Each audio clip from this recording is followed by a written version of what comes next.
Hello, and welcome back to the channel. Have you ever loved someone, but secretly wondered if love alone was enough? Tonight's story is about ambition, expectations, and the uncomfortable truth that money sometimes speaks louder than promises. The title of today's story is, He's Too Broke to Marry Me. So dim the lights, get comfortable, and let's step into the story. The cursor on the screen is blinking, a steady, rhythmic pulse like a heart that's about to stop. I can hear the city breathing around me, the hiss of tires on wet asphalt, the distant, muffled roar of the subway, and the frantic, wet thud of my own heart. My thumb is hovering over the execute button, and for a second, I think about what happens if I miss. What happens if the internal audit team is faster than my script? What happens if they trace the IP back to the burner phone taped to the underside of the dash in my car? I look at him again, through the condensation and the blur of the rain. He looks like he belongs in there.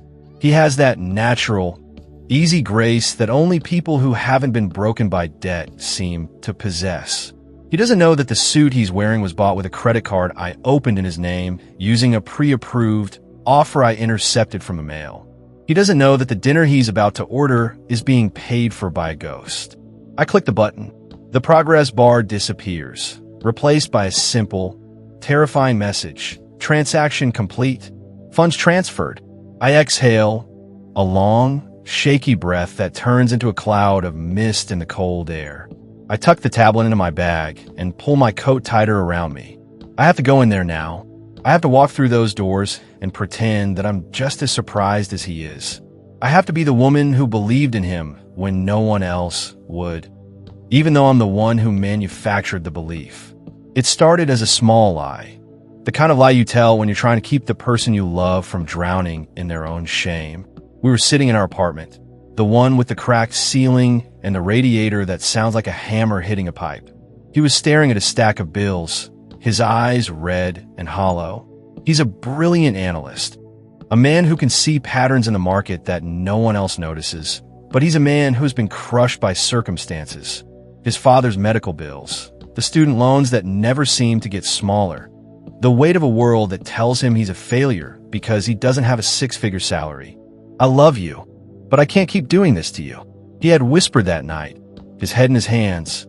You deserve a man who can take care of you, a man who can buy you a ring, a man who can give you a home. I'm too broke to even dream about marrying you, and it's killing me to see you stay. I didn't tell him that I didn't care about the ring. I didn't tell him that I'd live in that shitty apartment forever if it meant I got to wake up next to him, because I knew he wouldn't listen. To him, his worth was a number, and right now, that number was 0. So, I started looking at the numbers at my own job. I work in the back office of a massive logistics firm. I'm the one who manages the digital architecture of the payroll and the vendor accounts. I see the millions of dollars that move through the pipes every day, and I see how much of it is wasted, how much of it is lost to rounding errors, to dormant accounts, to consulting fees for people who haven't worked for the company in a decade. I realized that I could build a bridge for him.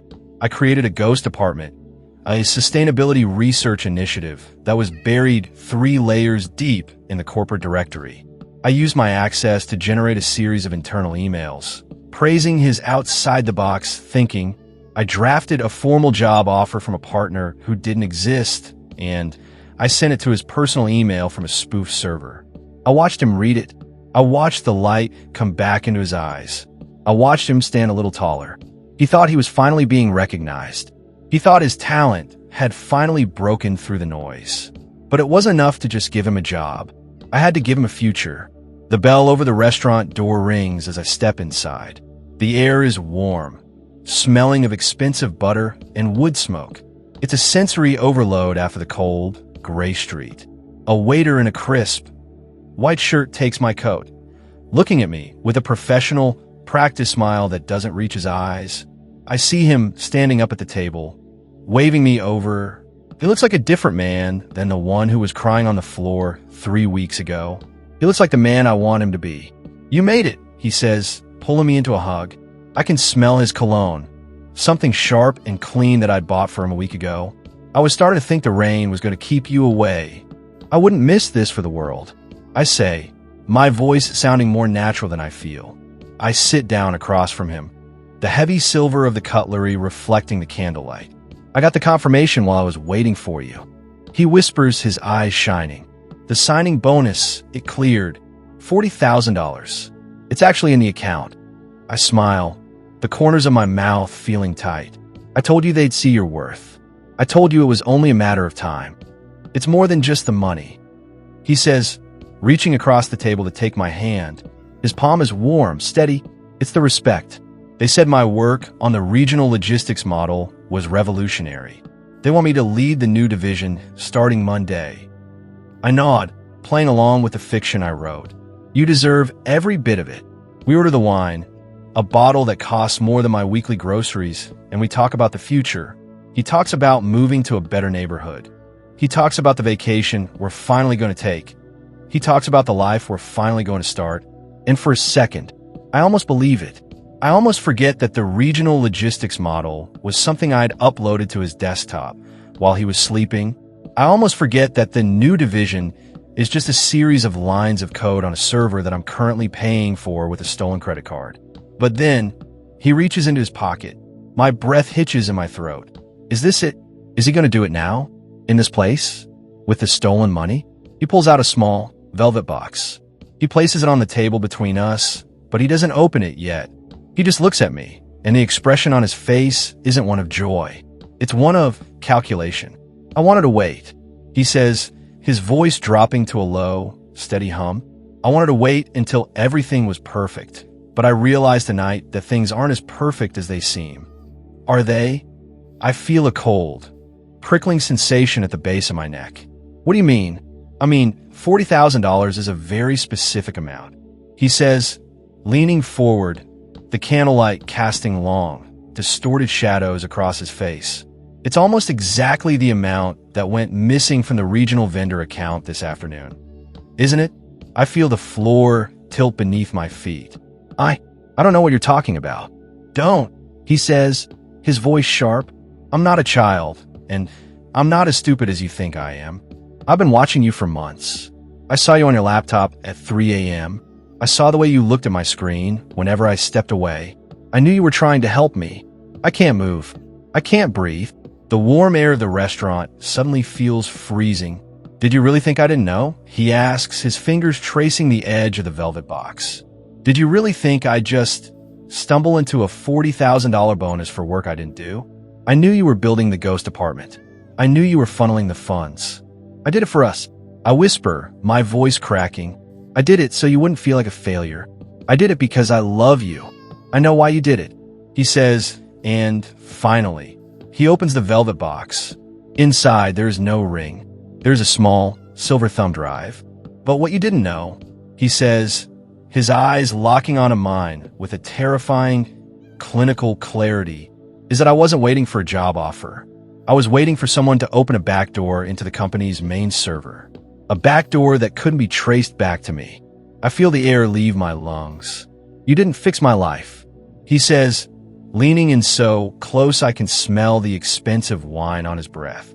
You just gave me the keys to the vault, and you signed your own name to the break-in. He looks at the thumb drive, then back at me. The money you moved today? That was just the test run. I've already moved the other $4 million, and I did it using your credentials. He stands up, smoothing his suit, the one I bought for him with a lie. The bill is paid, and the car is waiting out back. He says, looking down at me as if I'm a stranger he's just met, you have 10 minutes to decide if you're coming with me, or if you're staying here to explain to the police why your digital signature is all over the biggest embezzlement in the city's history. He turns and walks away, leaving the small, velvet box open on the table. And as the thumb drive glints in the candlelight, I realize the mystery isn't that he caught me. The mystery is that the thumb drive isn't empty. I pick it up, my hand shaking, and I see a small, handwritten note tucked into the bottom of the box. I knew you'd do it. I just needed to see if you'd do it for the right reasons. But the note isn't in his handwriting. It's in my father's, the man who died 3 years ago. The waiter approaches the table, his hand reaching for the wine bottle. Is everything all right, ma'am? I don't look up. I just close the velvet box, the snap of the lid sounding like a bone breaking. Fine, just give me the check. The gentleman already took care of it. Of course he did. He took care of everything. He took care of the dinner. He took care of the bonus. And he took care of the fall girl. I stand up, my legs feeling like they belong to someone else. Someone who hasn't just realized their entire life was a set piece in someone else's play. I tuck the box into my purse, my fingers brushing against the cold, hard surface of the thumb drive. I walk out of the restaurant. The rain is still falling, a relentless gray curtain that washes the color out of the city. I see the black car idling at the curb, the exhaust blooming in the cold air like white smoke. He's in there, waiting for me, waiting to see if I'm as desperate as he thinks I am. I don't go to the car. Not yet. I walk down the block, toward the shadows of a closed-down bookstore. I need a second to breathe. I need a second to look at the drive. I pull my phone from my pocket and plug the drive into the adapter. My heart is a frantic drumbeat in my ears. The files load, spinning, and then they open. It isn't a ledger, and it isn't a confession.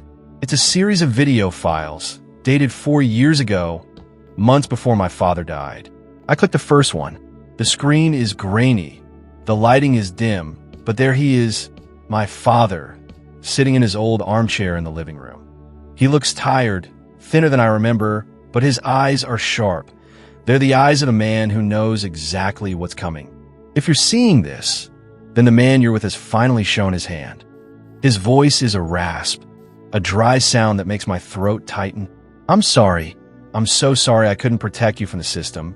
But you have to understand, the firm doesn't just logistics. They move things that don't want to be moved, and they use people who don't want to be used. I was one of them, and I suspect he is another.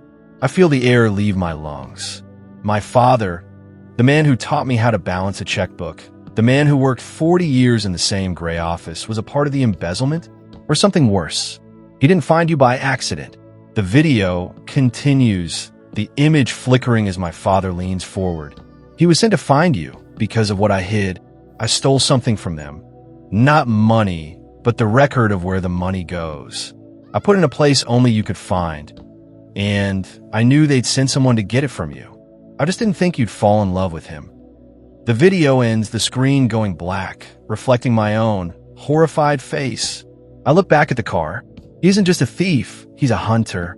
He didn't cry on my floor because he was broke. He cried because he knew that was the key to making me open the door. He knew my empathy was my greatest weakness, and he exploited it like a pro. I feel a surge of rage, white hot and jagged. It burns through the fear. It burns through the grief. I have been the good daughter. I have been the devoted partner. I have played by the rules, and I've been crushed for it. If they want a thief, I'll give them a thief. I'll walk toward the car, my heels clicking on the pavement with a new, purposeful rhythm. I open the door and slide into the back seat. The smell of leather and expensive tobacco fills the space. He doesn't turn around. He's just looking out the window. You're late, he says, his voice smooth, unbothered. I had to settle some things. I say, my voice is as cold as the rain outside. Did you read the note? I read it, and I want to know where we're going. He finally turns, a small, satisfied smile playing on his lips. We're going to the place your father spent his last night. We're going to get the rest of the records, and then we're going to disappear, just like you wanted. I never said I wanted to disappear. I say, leaning in, I can see the flicker of surprise in his eyes. I said I wanted to be the one holding the blueprints. You think you framed me, but you forgot one thing. And what's that? I didn't just open a back door into the company's server. I say, my thumb hovering over a command on my phone that I set up while I was walking. I set up a dead man switch. If my heart rate stays above a certain level for too long, or if I don't enter a code every 30 minutes, the entire history of the sustainability initiative goes straight to the SEC, including the logs that show the origin of the transfer wasn't my terminal. It was your personal laptop, the one you thought was encrypted. The smile vanishes, replaced by a hard, narrow-eyed stare. You're lying. Try me. I say, we could drive to the warehouse or wherever you're taking me. But But every minute we spend there is a minute closer to your name being on the front page of every financial paper in the country. I didn't just help you. I insured myself against you. It's a gamble, a massive, desperate gamble. I don't have a heart rate monitor, and the switch doesn't exist, but he doesn't know that. He thinks I'm the woman who spent 6 months meticulously rewriting code. He thinks I'm the woman who is capable of a high-level digital heist. And he's right. What do you want? He asks, his voice dropping an octave. The charm replaced by a low, dangerous growl.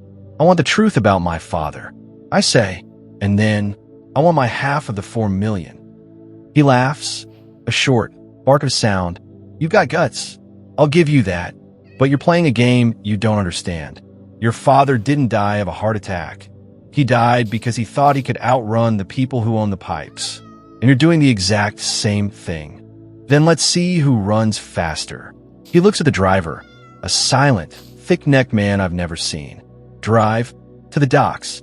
The car pulls away from the curb, moving through the city like a shark through deep water. I look out the window, watching the lights of the restaurants and the shops fade away, replaced by the dark, hulking shapes of the industrial district. I look at the velvet box in my hand. I realize that my father didn't leave me a note of love. He left me a weapon. He knew I would be here. He knew I would be sitting in this car with this man, and he gave me the only thing that could save me, a reason to be just as cold as the people who killed him. We pull into a fenced-off area, the signs on the gate long since rusted into illegibility. The car stops in front of a small, nondescript warehouse. The driver gets out and opens the door for us. Inside, the man says, gesturing with his hand, we walk into the darkness, the only light coming from the high, narrow windows. The air is thick with the smell of oil and salt. It's quiet, too quiet. He walks to a small, metal desk in the center of the floor. He taps a code into a keypad and a section of the floor slides back, revealing a staircase leading down into the earth. This is where he kept it. He says, the physical records, the things that don't leave a digital trail. We go down, the air getting colder, damper with every step. At the bottom, there's a room lined with filing cabinets, thousands of them, a library of secrets. Find it, he says. Find the black ledger, and maybe I'll let you live long enough to see the money. I walk to the cabinets, my mind racing. I don't know where the ledger is. I don't even know what it looks like, but as I reach for the first drawer, I see a small, blue jar sitting on top of the cabinet. A blue jar, exactly like the one in our pantry at home. I reach for it, but before my hand can touch the glass, the lights in the room flicker, and a voice comes from the intercom on the wall. A voice I haven't heard in 3 years. You shouldn't have brought her here. Thomas. The man freezes, his face going pale. Sir, she's not the key. The voice says, she's the bait. I look at the man, the one I thought was the mastermind, and I see the terror in his eyes. I realize then that he isn't the one in charge. He's just another piece on the board. And the psychological cliffhanger isn't that I'm in danger. It's that the voice on the intercom, the one calling the shots, belongs to the man who was supposed to be my father's loyal partner. The man who gave a eulogy at the funeral. And then, the door at the top of the stairs slams shut, and the sound of a lock turning echoes through the room. Mr. Sterling, Thomas whispers, his voice cracking. I did what you asked. I brought her here. I have the drive. I have the access codes. You have nothing. Thomas, the voice of my father's friend, booms through the room. You have a girl who outplayed you, and a trail of digital crumbs that leads straight to this warehouse. Did you really think I'd let a loose end like you enjoy a $4 million retirement? The sound of a heavy, mechanical click echoes through the room. I look at the doors. The steel shutters are sliding into place, sealing us into this concrete tomb. I look at Thomas, and for a second, I see the boy he used to be, the one who held my hand in the park and promised me we'd get out of this city. But that boy is gone, replaced by a man who would have watched me go to prison for the rest of my life just to buy a bigger house. We're gonna die down here, aren't we? I ask, my voice surprisingly calm. Thomas doesn't answer. He lunges for the blue jar, his fingers clawing at the glass. But I'm faster. I swing my heavy bag, the one containing the tablet and the backup battery, and it catches him square in the temple. He grunts, stumbling back against the filing cabinets, a cascade of paper fluttering down around him like snow. I grab the jar. It's heavy, heavier than it looks. I unscrew the lid, my fingers slick with sweat. Inside, there's no paper, no thumb drive, just a small, ancient-looking brass key and a silver locket. I open the locket, and my heart stops.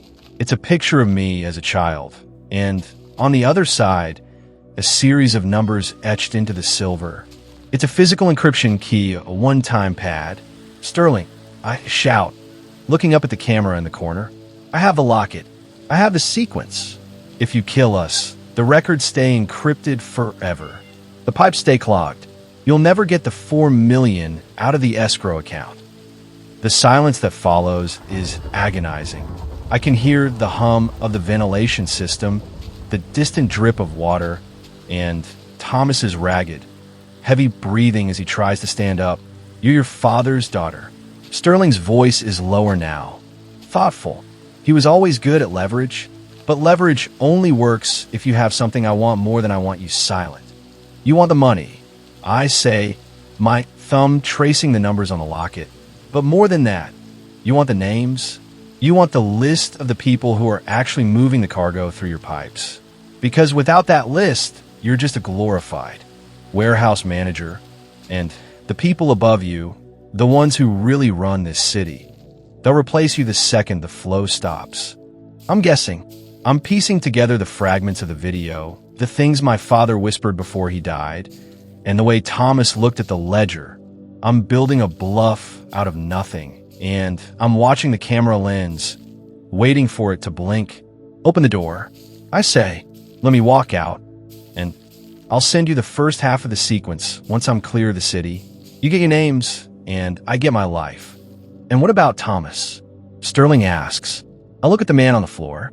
He's looking at me now, his eyes full of a pathetic, desperate hope. He's waiting for me to be the good woman, the one who saves the man she loves even after he betrays her. He's waiting for me to be the martyr.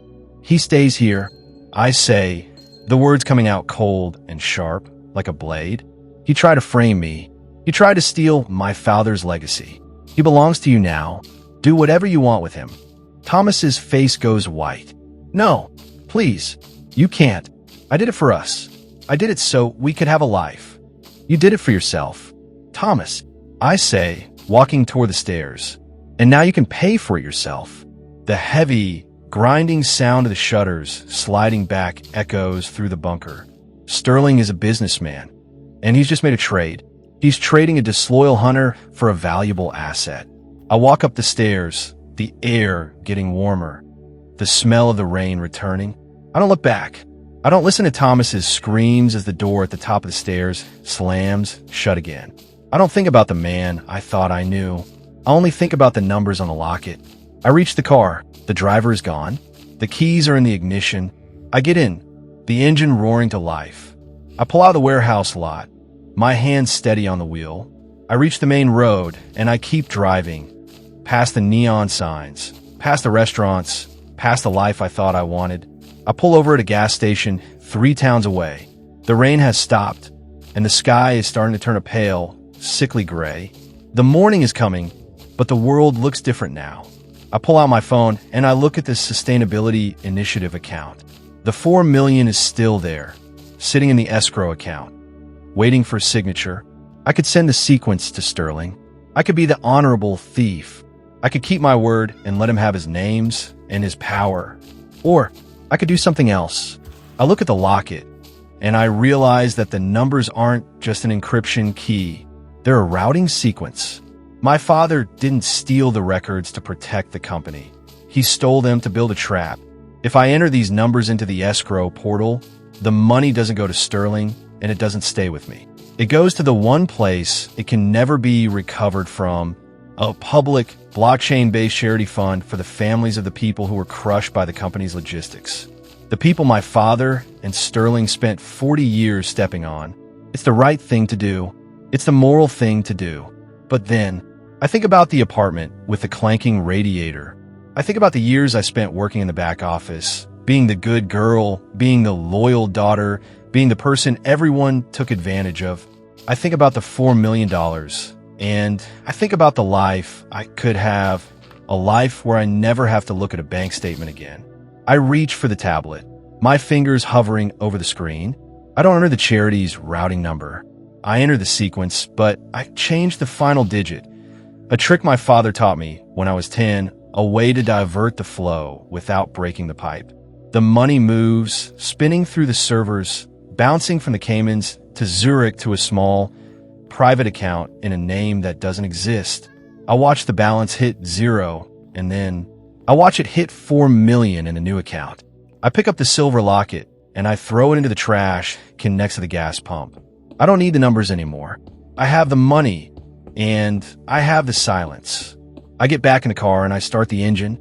I look in the rearview mirror, expecting to see a ghost, expecting to see my father's disappointed face or Thomas's screaming one. But all I see is myself. I look older, harder, but I look rich. I drive toward the horizon, the sun finally breaking through the clouds. The mystery isn't why I did it. The mystery is why I don't feel guilty at all. My phone buzzes. It's a text from the unknown number. Unknown, you changed the digit. I taught you well. I freeze, the car swerving slightly. The voice wasn't sterling, and it wasn't a ghost. I pull over, my heart hammering against my ribs. I look at the phone, and then I see a second text. Unknown, see you at the airport. Don't forget my passport. I look at the photo attached. It's my father, sitting in a beach chair, holding a drink and a newspaper with today's date. He didn't die. He just moved the money first, and he used me to clean the rest of it. I start to laugh, a low, jag sound that turns into a sob, and then back into a laugh. I've been outplayed by the only person I ever trusted. And the best part? I'm still going to the airport, because in this family, the only thing more important than love is the percentage. I'm staring at the road ahead. The white lines flickering under my headlights like a countdown. I can't stop. The money is there. I can feel it. A digital pulse in my pocket that's supposed to mean I'm free. But freedom has a strange way of feeling like a different kind of prison. I thought I was the architect. I thought I was the one who finally learned how to play the game. But I was just the daughter my father raised me to be, a tool with a heartbeat. I left a man in a bunker. A man I used to dream about growing old with, and I didn't even look back when the steel doors shut, because in this world, you're either the one holding the leash or the one wearing it. My father is waiting for me at the airport. A ghost who decided he wasn't finished with the living, and as I drive toward that terminal, I'm not thinking about the 4 million. I'm not thinking about the beach or the sun. I'm just wondering if I'm his partner now, or just his next project. The mystery isn't where we're going, it's what's left of me to take there.